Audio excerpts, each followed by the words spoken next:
నమస్కార్. నేను మీ సితారని. Welcome back to this week's new episode.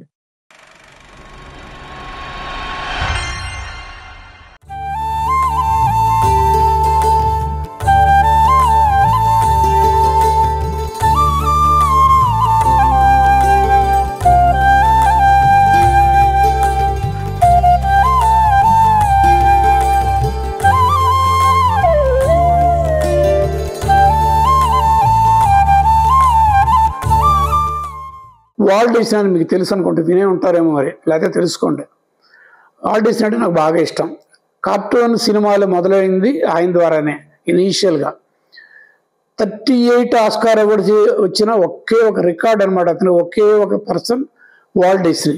ఇప్పుడు డిస్నీ ప్రొడక్షన్స్ ఇప్పుడు ఉన్నాయి కదా, పెద్ద ఆయన వెళ్ళిపోయాడు. ఆయన పేరు నేను పెట్టుకున్నాను. నా బెడ్రూమ్లో నా తల పక్కన ఒక ఫ్రేమ్లో 2 పెట్టుకుని ఉంటాను, 2 ఫోటోలు. ఒకటి వాల్ట్ డిస్నీది, రెండోది ఆల్బర్ట్ ఐన్స్టీన్ది. అతను నాకు ఒక స్ఫూర్తి. అది తర్వాత అవసరం వచ్చినట్టు చెప్తాను. ఇద్దరు గ్రేట్ పీపులే, లెజెండ్స్ కూడా. నెక్స్ట్ కాలేజీ ఎదుర్కొంటా అందరికీ తెలిసిన ఒక చాలా ఇంపార్టెంట్ అయిన పర్సన్ పేరున సినిమాలు కూడా వచ్చాయి. ప్యారయ్య హోటల్. కాలేజీ ఎదుర్కొంటా కొంచెం అవతల ఉండేది. ఆ ప్యారయ్య హోటల్ స్పెషాలిటీ ఏంటంటే మద్రాస్ టు కలకట్ట వెళ్ళి హైవే మాది, మా చోరలో మేము ఉండేది. ఆ లారీ వాళ్ళు ఇటొక కిలోమీటర్ ఇటొక కిలోమీటరు పార్క్ చేసి అక్కడికి వచ్చి భోజనం చేసేవాళ్ళు. ఆ భోజనం ఎంత గొప్పగా ఉంటుందంటే, రెండోది ఏంటంటే అసలు హాస్పిటాలిటీ అంటాం కదా, బతిలాడు మరి ఆ కూర వేసి ఈ కూర వేసి ఆవకాయ పచ్చడి వేసి నెయ్యి వేసి ఇస్తళ్ళలో వేసి అన్ని రకాల అయిన తర్వాత చివరిలో ఇంత దీంట్లో మూకుడులో అంటే మట్టిదంతా చేస్తారు. దాంట్లో గడ్డ పెరుగుని తోడుపెట్టి తీసుకొచ్చి వద్దంటరా కొన్ని వేసేసి చాలా ఇష్టంగా చాలా ఇదిగా భోజనం చేసి ఆయనకి అన్నదాత సుఖీభవ అని వెళ్ళేవాడు అనమాట. అదొకటి చాలా ఫేమస్. ఇది ఎందుకు చెప్తున్నానంటే, ఫర్దర్గా మేము ఎస్ఆర్ఆర్ కాలేజీ పక్కన ఇంట్లోంచి మా చుట్టాలు ఉన్న స్ట్రీట్ ఒకటి ఉందన్నాను కదా, జమీందార్ స్ట్రీట్ అని. ఆ స్ట్రీట్లోనే మా అంకుల్స్ వాళ్ళ ఇంటి ఎదురుకుంటానే మేము ఇల్లు కట్టుకున్నాం తర్వాత, Zamindar street. That is very next to Pyaraiah hotel అనమాట. ఇంకోటి ఏంటంటే, ఆ ప్యారయ్య హోటల్ దగ్గర నుంచి జస్ట్ 5 నిమిషాలు నడిస్తే మా కాలేజీకి వచ్చేసేవాళ్ళం. అప్పట్లో కాలేజీకి ఒకే ఒక అంబాసిడర్ కారు ఉన్న స్టూడెంట్ వచ్చేవాడు. అతను జేవిడిఎస్ శాస్త్రి. అది మాకు ఆ మాట వచ్చేది. సినిమాలకి సంబంధించి అతని పేరు ఇంకో రకంగా వచ్చింది, Janjala. Film director Janjala, dialogue writer Janjala అనమాట. జేవిడిఎస్ శాస్త్రి. మేము అంత కూడా అనేవాళ్ళం కాదు, క్లోజెస్ట్ కదా మేము, ఒక వయసు అదే ఒక ఇది కదా, ఒక సంవత్సరం అటుగా శాస్త్రి శాస్త్రి శాస్త్రి అని, లేకపోతే జేవిడిఎస్ అనేవాళ్ళం. అతను అప్పటికే వాళ్ళ నిష్ణాతులైన అచ్చమైన శాస్త్రీయంగా ఉండే బ్రాహ్మణ్ ఫ్యామిలీ అనమాట. వాళ్ళ నాన్నగారు ఒక బిజినెస్ మ్యాన్, చాలా తక్కువ రేంజ్ నుంచి వచ్చి పెద్ద వెలిగిన businessman. Bush Narayanamurthy radio stores అని విజయ టాకీస్ ఎదుర్కొంటున్న సెంటర్లో పెద్ద ఎస్టాబ్లిష్ అనమాట. ఆ రోజుల్లో బుష్ రేడియో అని ఒకటి ఉండేది. ఆ బుష్ రేడియో సౌత్ ఇండియా మొత్తంలో హైయెస్ట్ సేల్స్ ఈయన మార్కెటింగ్ వాళ్ళు చేసి ఇచ్చేవాడు. బూల్ చందాని అని మొత్తం ఇయర్కి ఒకసారి ఒక కప్ ఇస్తారు, మెయిన్ డిస్ట్రిబ్యూటర్స్ ఆఫ్ ఇండియా. ఆ కప్పులు ఎప్పుడు ఇంకే వచ్చాయన్నమాట. వాళ్ళ అబ్బాయి జంజాల కారు, అంబాసిడర్ కారులో వచ్చి కారులో వెళ్ళేవాడు. నెమ్మదిగా మేమంతా ఫ్రెండ్షిప్ అయిన తర్వాత మేమందరం కలిసి అటు తిరుగుతుండేవాళ్ళం. అవసరాన్ని బట్టి మేము బాగా లాంగ్ డిస్టెన్స్ వెళ్ళి ఏదైనా నాటకానికి కావాలన్నా సౌండ్ కానీ ఇంకేమైనా కావాలంటే అలా చేసే రోజుల్లో ఈ బుష్ రేడియో వాళ్ళు కొత్తగా టేప్ రికార్డరు, అంటే అంతకుముందు అంత గ్రండిగ్ అనేది ఇంత పెద్దది ఉండేది, జర్మన్ది పెద్ద టేపులు అనమాట. ఇప్పుడు ఇది పోర్టబుల్ క్యాసెట్లకు సంబంధించిన ఒక టేప్ రికార్డర్ రిలీజ్ చేశారండి. బుష్ బ్యారన్ దాని పేరు.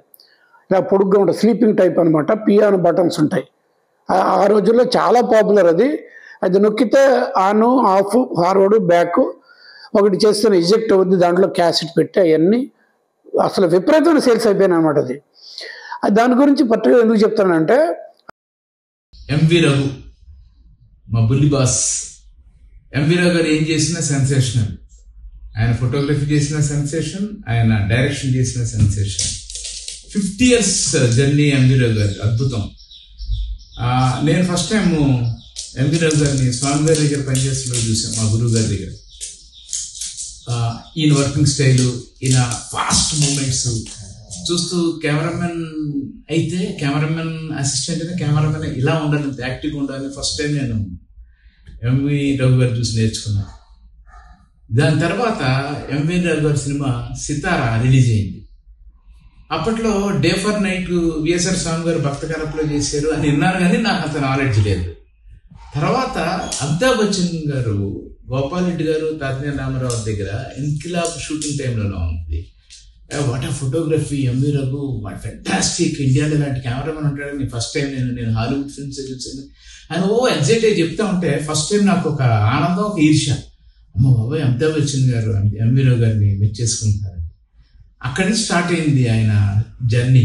నెక్స్ట్ అన్వేషణ రాకముందు తమిళనాడులో బాలు మహేంద్ర గారి పేరు వచ్చిన, టైటిల్ కార్డులో బాలు మహేంద్ర అని వచ్చిన, ఆయన షార్ట్కి క్లాప్స్ కొట్టి ఆయన గురించి మాట్లాడేవారు. తెలుగులో వైజాగ్లో నేను అన్వేషణ సినిమా చూశాను. థియేటర్ నుంచి బయటకు రాగానే వైజాగ్లో ఆడియన్స్ కెమెరామెన్ ఎంవి రఘు అంటే ఎవరో అద్భుతం కదా, అది మాట్లాడుకుంటుంటే సేమ్ మళ్ళా ఎక్స్ప్రెషన్ నాకు. అంటే మా అందరికీ ఇన్స్పిరేషన్ అలాంటి అప్లాజ్ వినేటట్టు. దాని తర్వాత సిరివెన్నెల, స్వాతి ముత్యం, వాట్ నాట్, ఆయన చేసిన సినిమాలన్నీ sensational hits with best photography. ఆ రఘు గారు ఈరోజు 50 years పూర్తి చేసేసుకున్నారు. ఆయన స్టిల్ స్ట్రాంగ్గా ఉన్నారు. He's from institute. ఆయన ఈ రోజుకి ఏమైనా ఒక కొత్త టెక్నాలజీ, కొత్త సినిమా ఇంక్లూడింగ్ ఏఐ వస్తుంటే మాకు కనిపించిన దాని గురించి ఎక్స్ప్లెయిన్ చేస్తున్నారు.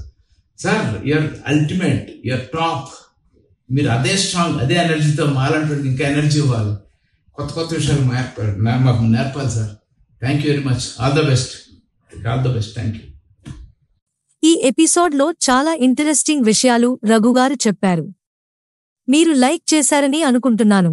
మీ అందరికీ ఓ humble request. Please like, share, subscribe to MV Raghu film diaries. అలాగే మీ అమూల్యమైన కామెంట్స్ పెట్టండి. అది మా ఛానల్ అభివృద్ధికి ఎంతో అవసరం. మళ్ళీ వచ్చే వారం మరో కొత్త ఎపిసోడ్లో కలుద్దాం. మీ సితారా. మీకు నచ్చితే మీ ఫ్రెండ్స్కు, ఫ్యామిలీ మెంబర్స్కు ఈ ఛానల్కు సబ్స్క్రైబ్ చేయమని రికమెండ్ చేయండి. By by.